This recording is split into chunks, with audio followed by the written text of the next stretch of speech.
Hello friends, welcome to my channel Shaukeen academy. आज मैं आपको कराने जा रही हूँ एनआईओएस का नेक्स्ट टॉपिक व्यक्तित्व का मापन पार्ट नंबर 6। इससे पहले मैं आपको बहुत सारी जो है पार्ट्स दे चुकी हूँ एनआईओएस के। तो चलिए आज हम शुरू करते हैं व्यक्तित्व का मापन, यानी कि जो हमारी पर्सनैलिटी है हम उसको किस तरीके से नाप सकते हैं।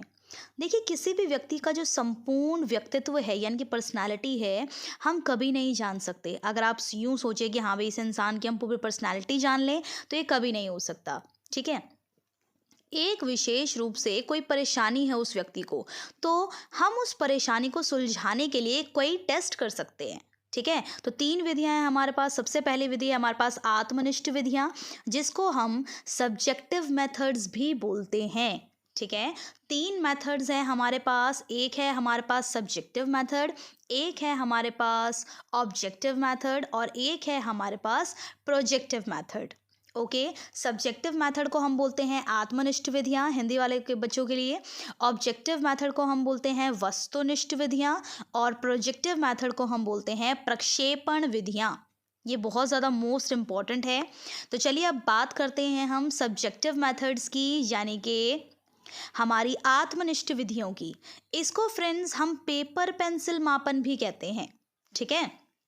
इसे व्यक्तित्व आविष्कारिका कहा जाता है, यानी कि पर्सनालिटी इन्वेंटरी। ओके। इस विधि में व्यक्तित्व के खास खास शील गुणों से संबंधित कुछ प्रश्न बने होते हैं, यानी कि जैसे कि जो भी आपकी पर्सनालिटी है उसके जो भी खास खास ट्रेड्स होंगे हम उन पे प्रश्न बनाएंगे, जिसका आंसर होगा या तो हाँ नहीं में या फिर सही गलत में। जैसे फॉर एग्जाम्पल, क्या आपको अनिद्रा की शिकायत है, हाँ या नहीं। क्या आप अकारण ही चिंतित रहते हैं, हाँ या नहीं। यानी कि एक ही प्रश्न होगा, उसका सही या उचित उत्तर अलग अलग व्यक्तियों के लिए अलग अलग हो सकता है। राइट। क्योंकि हर एक इंसान जो है फ्रेंड वो अलग है। राइट। तो किसी को सोना ज़्यादा पसंद है, किसी को उठना मतलब हमेशा काम करते रहना ज़्यादा पसंद। तो हर एक व्यक्ति की पर्सनालिटी अलग है, तो हर एक व्यक्ति के जो आंसर्स होंगे वो भी मिसमैच ही होंगे। राइट। वो कभी मैच नहीं खाएंगे किसी के उससे कि हाँ भाई इसका आंसर अगर हाँ है तो इस वाले का आंसर भी हाँ ही होगा। ओके। तो ये हर एक के लिए जो होगी इन्वेंट्री ये अलग अलग होगी फ्रेंड्स। ठीक है। नेक्स्ट हम इसी के अंदर बात करते हैं, ये होते हैं फ्रेंड्स हमारे एनेक्डोटल रिकॉर्ड।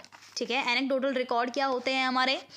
ये ऐसे रिकॉर्ड होते हैं, an anecdotal record is an observation that is written like a short story.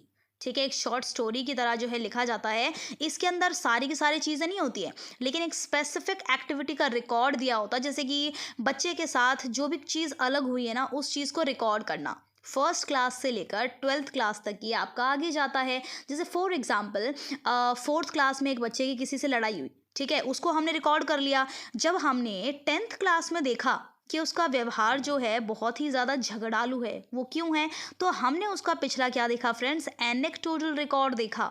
Right. कि हाँ भाई 4th क्लास में इस बच्चे ने इस तरीके से लड़ाई करी थी।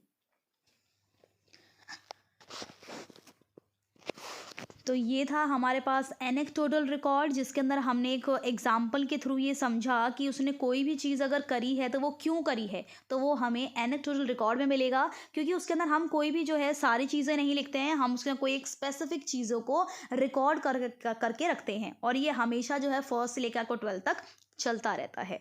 ओके। नेक्स्ट है हमारे पास क्यूमुलेटिव रिकॉर्ड कार्ड, यानी कि इसको हम बोलते हैं संचयी आलेख। इसको हम सिंपल लैंग्वेज में बोले तो ये होता है आपका ओवरऑल रिकॉर्ड, यानी कि उसने स्कूल में जो भी कुछ किया है, जो भी कुछ करिकुलर किया है, को करिकुलर किया है, कोई भी एक्टिविटी करी है, उसका रिजल्ट कैसा रहा है, ये सारी की सारी चीज़ें हमारा क्यूमुलेटिव रिकॉर्ड कार्ड में होती है। ओके। तो यानी कि जो हमारा एनेक्डोटल रिकॉर्ड है और जो हमारा क्यूमुलेटिव, इन दोनों में यही फ़र्क है कि क्यूमुलेटिव में तो सारी चीज़ें आ गई और हमारी एनेक्डोटल रिकॉर्ड में कोई स्पेसिफिक। नेक्स्ट आता है हमारे पास ये केस हिस्ट्री। ये आप लोगों ने किया भी होगा डाइट में, जेबीटी जब आपने करी होगी। केस हिस्ट्री एक व्यक्ति, समूह, घटना या समुदाय की गहन जांच है। ठीक है। आमतौर पर हम इसके अंदर क्या करते हैं, डाटा विभिन्न स्रोतों से इकट्ठे किए जाते हैं, कई अलग अलग तरीकों का उपयोग किया जाता है। इस विधि का सबसे पहले प्रयोग किसने किया था, टाइडमैन ने किया था। ये क्वेश्चन भी आता है कई बार ठीक है। फॉर एग्जाम्पल जैसे टिप्पणी है, साक्षात्कार है, यहाँ से हम किसी भी चीज़ के केस के जो है पॉइंट्स लेते हैं। क्लियर है फ्रेंड्स? केस हिस्ट्री क्या होती है, हमने केस हिस्ट्री बहुत बनाई भी थी राइट के अंदर जब हमसे बीएड करवाई गई थी, तो ये सारी की सारी चीज़ें हमने बनाई थी केस हिस्ट्री किसी बच्चे की। नेक्स्ट आता है हमारे पास, इसे अन्य नामों से जाना जाता है। इसके अलग नाम है, क्या क्या नाम है पेपर के अंदर पूछे जाते हैं। जीवन व्रत अध्ययन भी बोलते हैं इसको, जीवन अध्ययन भी बोलते हैं, जीवन इतिहास बोलते हैं, व्यक्तिक नैदानिक विधि बोलते हैं, व्यक्तिक अध्ययन विधि बोलते हैं। तो इन सब नामों से इसको जाना जाता है। इस विधि का उपयोग असामान्य व्यक्तियों के व्यवहार के अध्ययन में अत्यधिक उपयुक्त रहता है। यानी कि अगर हमने देखा भाई किसी बच्चे का जो व्यवहार है वो असामान्य है, तो हम इसकी स्टडी करेंगे, तो हम किस चीज़ की हेल्प लेंगे, केस हिस्ट्री की, राइट। हम उसका केस हिस्ट्री उठाएंगे, भी बच्चा इस तरीके से बिहेव क्यों कर रहा है, राइट। तो नेक्स्ट चलते हैं हम।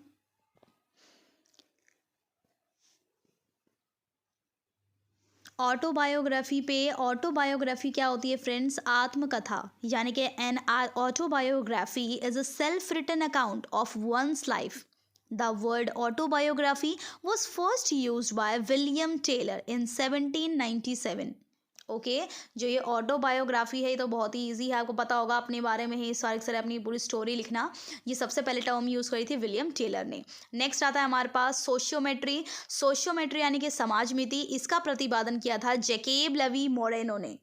ठीक है, ये समूह के सदस्यों के बीच मौजूद सामाजिक संबंधों का पता लगाने में उपयोगी है कि कोई व्यक्ति कितना ज़्यादा सामाजिक है, इसके लिए हम यूज़ करते हैं सोशियोग्राम। ये भी हमने डाइट में बहुत ज़्यादा बनाए थे, आपने वो पॉइंट्स पॉइंट्स बनाए थे ना, ए बी सी डी गोल गोल गोल करके बना दिए थे। फिर हमने देखा ए को बी भी पसंद करता है, सी भी पसंद करता है, डी भी पसंद करता है। इस तरीके से हमने एरोज बना बना के कराया था कुछ, राइट। कुछ याद आया आप लोगों को?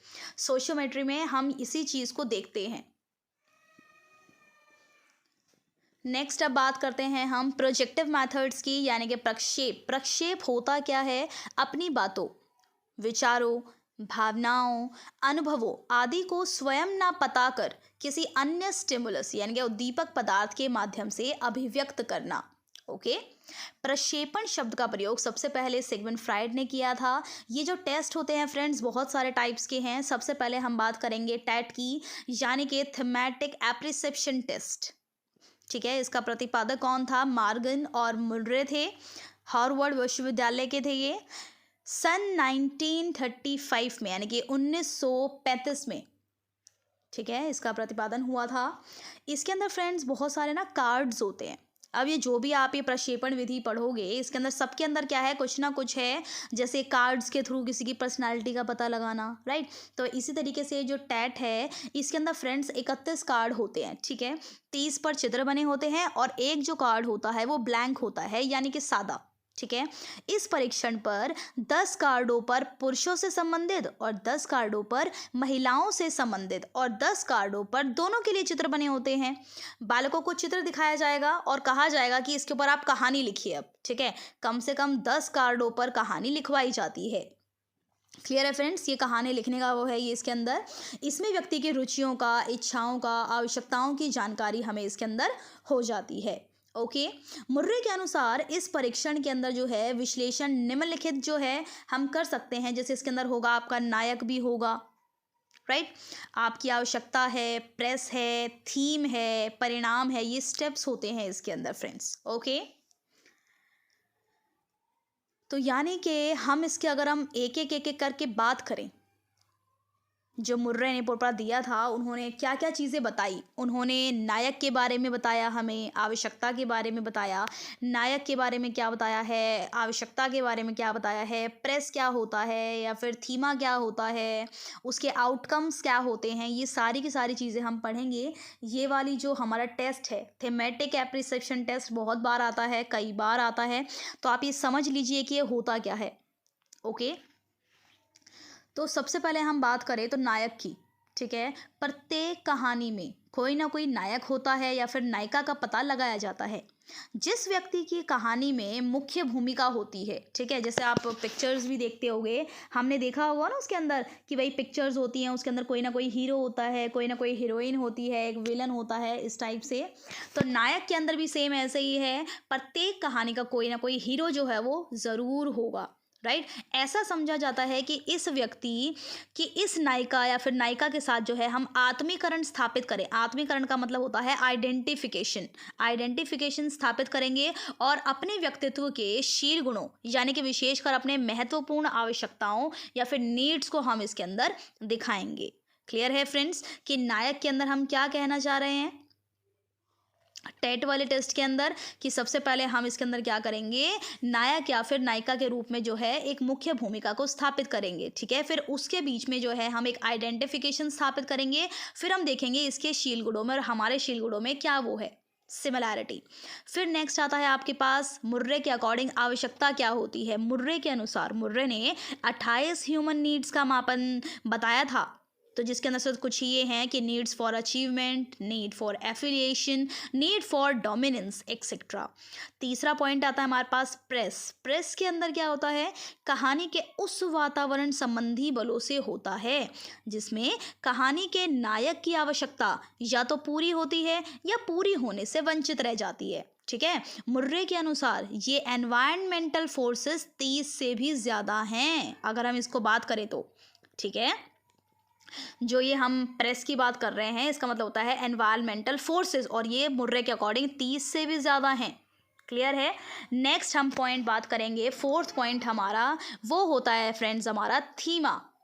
ठीक है, THEMA, इसमें धीमा लिखा हुआ है, धीमा नहीं है, थीमा है। ठीक है, थीमा क्या होता है, थीमा से तात्पर्य है फ्रेंड्स नायक की आवश्यकता तथा प्रेस की अंतः क्रिया से उत्पन्न जो भी घटना है वो होती है हमारी थीमा।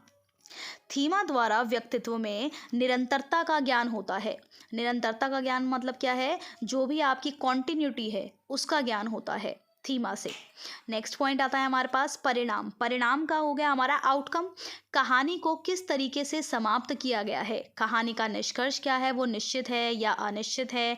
निश्चित और स्पष्ट होने से व्यक्तित्व में क्या आएगा, परिपक्वता आएगी, वास्तविकता के ज्ञान होने का बोध होता है। तो ये हमारे पांचों पॉइंट्स है जिसमें हमने डिस्कस किया है हीरो को, नीड को, प्रेस को, थीमा को और आउटकम को, कि इस टेस्ट के अंदर ये पांचों चीज़ें मिलकर किस तरीके से एक टेस्ट हम करते हैं। नेक्स्ट टेस्ट है फ्रेंड्स हमारे पास कैट का, यानी कि CAT, चिल्ड्रन एप्रिसेप्शन टेस्ट। इसके प्रतिपादक थे लियोपोल्ड बेलॉक। ठीक है, 1949 में ये इन्होंने विकास में किस चीज़ में योगदान किया था, ये डॉक्टर थे। ठीक है, ये डॉक्टर थे, डॉक्टर अर्नेस्ट क्रिस। कार्डों की संख्या थी फ्रेंड्स इसके अंदर भी 10। परीक्षण ये किसके लिए था, 3 से 11 साल के बालकों के लिए था। जो टैट वाला टेस्ट था वो 14 साल से ऊपर के बच्चों के लिए था, और जो कैट है वो 3 से 11 साल के बच्चों के लिए है। ठीक है, इस परीक्षण में क्या होता है, 10 कार्डों पर जानवरों के चित्र बने होते हैं। ठीक है, बालकों को क्या कहा जाता है कि ये चित्र दिखा दिए हैं आपको और अब इस पर आप कहानी लिखिए। ठीक है, नेक्स्ट टेस्ट आपके सामने आता है रोशार्क टेस्ट, जिसको हम बोलते हैं IBT यानी कि इंक ब्लॉट टेस्ट भी बोलते हैं। ठीक है, इसके प्रतिपादक कौन थे, हरमन रोशार्क थे। 1921 में ये स्विट्जरलैंड के थे। इसके अंदर भी सेम फ्रेंड्स कार्डों की संख्या 10 होती है। इस परीक्षण में 10 कार्डों पर स्याही के धब्बे बने होते हैं। जो स्याही, जो इंक हम यूज़ करते थे ना पहले उसके अंदर डाल के पायलट पेन टाइप में, उसके धब्बे बने होते थे। 5 कार्डों पर काले सफ़ेद और बाकी 5 पर विभिन्न रंगों के धब्बे बने होते थे।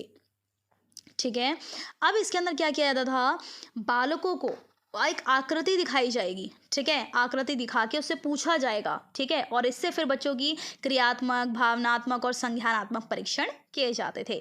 नेक्स्ट टेस्ट है फ्रेंड्स आपके सामने BG टेस्ट। इसको हम बोलते हैं बेंडर गेस्टाल्ट टेस्ट। ठीक है, ये डेवलप हुआ था फ्रेंड्स 1938 में। ये किया था लॉरेट बेंडर ने। इसके अंदर फ्रेंड्स 12 कार्ड्स थे। ठीक है, नेक्स्ट टेस्ट आता है आपके पास Blacky picture test. Blacky picture test के अंदर क्या था, ये डेवलप हुआ था 1950 में। किसने डेवलप किया था, ये GS ब्लम ने। They have been described as a technique for exploration of personality dynamics in children. ठीक है। ये वाले जो टेस्ट हैं आपके, इसको एक्सप्लेन नहीं किया गया है आपके NIOS के अंदर, सिर्फ़ और सिर्फ़ आपको नाम दिया गया है। मैंने आपको फिर भी इसका सब चीज़ जो है बता दी हैं कि कौन-सा टेस्ट क्या है, कितने कार्ड्स हैं, कितना कहाँ पर क्या डेवलप हुआ था। तो आप ये अच्छे तरीके से प्रिपेयर कर लीजिएगा, ठीक है। जैसे बीजी टेस्ट है, ब्लैकी पिक्चर टेस्ट है, ये किसने दिया, कब दिया, ये सारी चीज़ें। नेक्स्ट टेस्ट आता है आपके पास ड्रॉ अ मैन टेस्ट। ये डेवलप हुआ था फ्रेंड्स, ये किसने डेवलप किया था, ये डेवलप किया था आपके फ्लोरेंस गुड एनफ ने 1926 में, ठीक है। This test was developed by assess maturity in young people, ठीक है। यंग पीपल के अंदर जो मैच्योरिटी है उसको असेस करने के लिए टेस्ट बनाया गया था। नेक्स्ट आता है आपका जॉन्डी टेस्ट। ये डेवलप हुआ था लियोपोल्ड जॉन्डी ने इन 1935 में। ये एक प्रोजेक्टिव टेस्ट है जिसके अंदर subject examines a set of photograph of people with different type of mental disorders and chooses those likes and dislikes. ये आपका जो है आपके प्ले स्टोर में मिल जाएगा, जॉन्डी टेस्ट मैंने भी किया था। इसके अंदर ये ना बहुत सारे लोगों के ना फोटो दिखाते हैं, ठीक है। बोलेंगे आप इसके अंदर से कोई सी फोटो चूज करो, कोई सड़ा हुआ सा होगा, कोई हंसता हुआ होगा, कोई दुखी होगा। आपसे पूछेंगे आपकी सिमिलैरिटी देखिए, आप कौन से में से सिमिलर लगते हो, और दूसरा पूछेगा किस में आपको ये आपसे सिमिलर नहीं है, ठीक है। Thank you friends, thank you for watching my video, please subscribe.